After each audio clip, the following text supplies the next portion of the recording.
guys! So, eating time na tayo ngayon at titikman natin yung ating nilutong ampalayang walang pait. Promise! So, ito ang ating food, ampalaya, ang ating saging at ating kanin. So, masayang-masaya ako at ang aking stand ng cellphone ay dumating na. Kaya nakapagluto tayo kanina na hindi natin hawak ang ating cellphone. Salamat, Shopee! Cute siya, tsaka kulay puti. Hindi ko na na-unbox kasi nakalimutan ko. Hindi ko na na-record. So, kutsara tinidor. Kain na po tayo. Nanonood pala ako ng Itbulaga. Sugod bahay again. So, ito yung ating ampalaya. Sarap! Sarap. Madalo siyang pait, nakakatawa. Pag binabad nyo para siya sa asin, gamitin yung asin, yung rock salt. Kasi yung rock salt talagang parang mas effective siya kasi sa iodized salt. Sa aking observation lang naman. So, rock salt yung gamitin nyo pagka kayo ay nagbabad ng ampalaya. Ayan, sarap.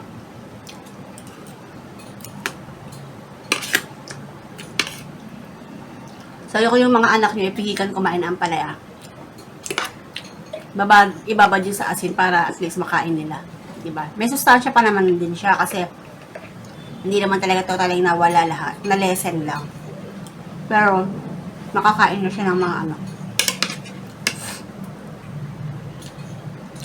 Nasa ano sila at Pasig.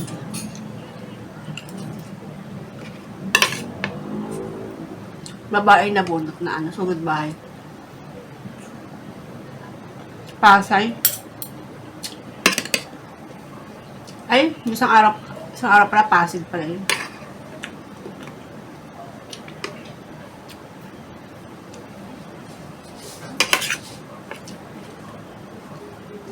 Dami halaman. Ganda. Yung nabulot mahilig sa halaman.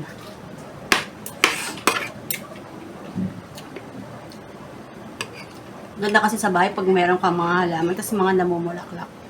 So, kaya meron kang halaman na nagbubunga. Tapos pag nagbunga siya, kaya namulaklak, ang gandang tignan. Parang yung pagod mo is worth it, di ba?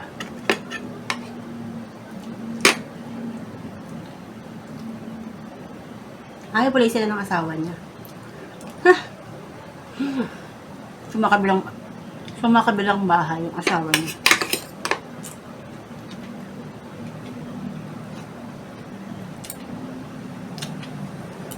Sarap. Magbukas tayo ng saging para medyo may pang ano. So, yung saging hindi siya masyadong hinog, oh. Gusto ko kasi yung medyo green-green pa para hindi siya ganun katagis.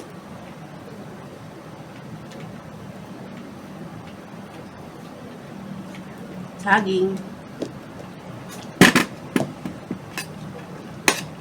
Tama. Pag kinukonsumi ka na ng asawa mo, wala yun.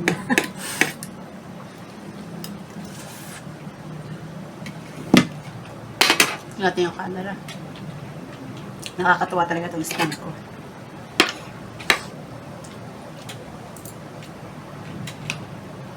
Solo parent siya. No? Hindi nagbibigay ng sustento sa mga anak. Dapat, di ba, kahit iwalay kayo, kung nakakaangat naman yung lalaki, bigyan mo yung asawa mo ng kahit paano.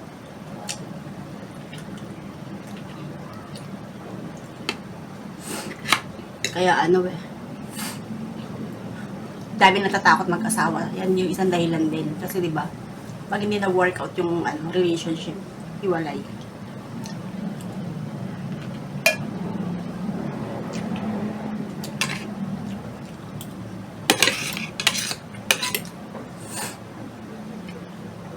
May sa aking anak niya.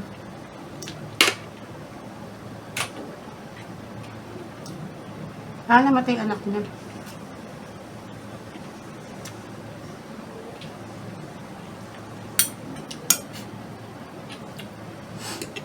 Sa ampalaya.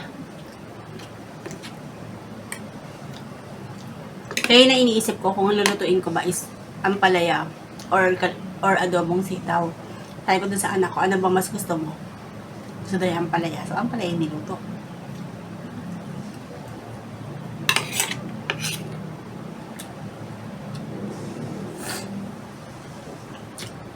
Galing, no?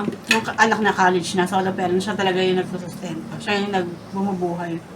Yung babae, yung nanay. Proud.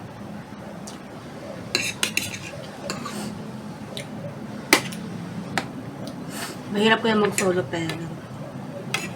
Kahit nga may katuwang ka sa buhay, mahirap eh. Lalo na kung ikaw lahat sa gastos eh.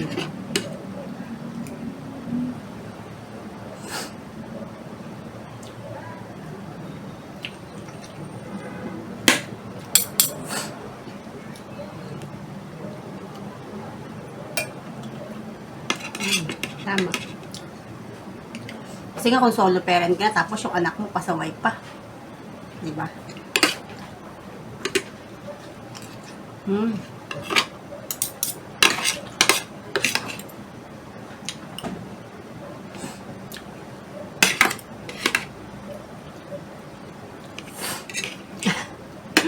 Sabi ni Wally, di ba hiwalay na sila ng asawa niya?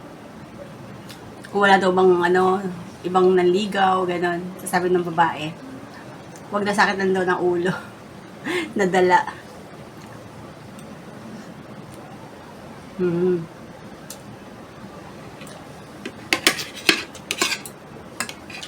Baga nag-focus na lang siya sa mga anak niya.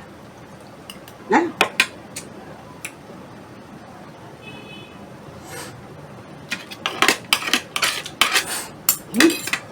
Hindi po na ako.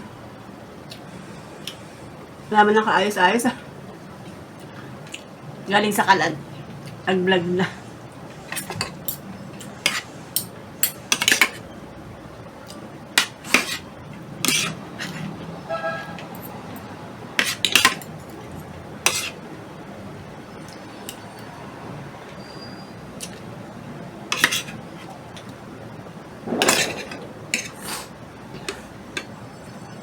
Hindi daw maluluho yung mga anak niya.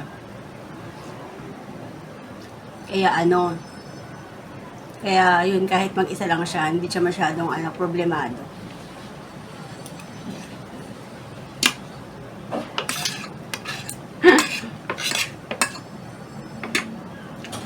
Harap.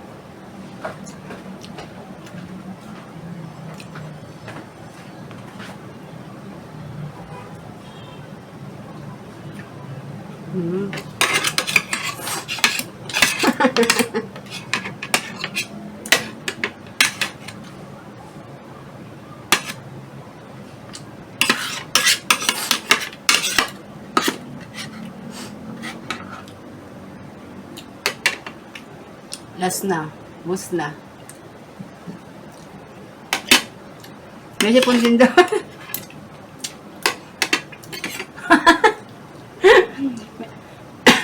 May sipon din daw yung nabuot.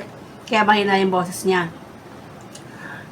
Habay yata nang may panlasa ka pa ba? Ako may panlasa. May pang-amoy. Kaya may sipon. Allergy. Saging.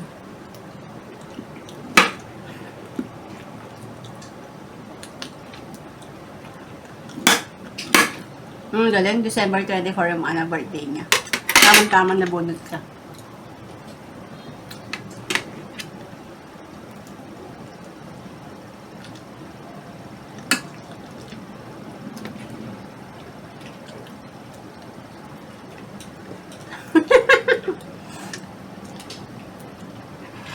Galing ako yung birthday mo, 20 Pasko. Isang handaan na lang. Diba ang ganda?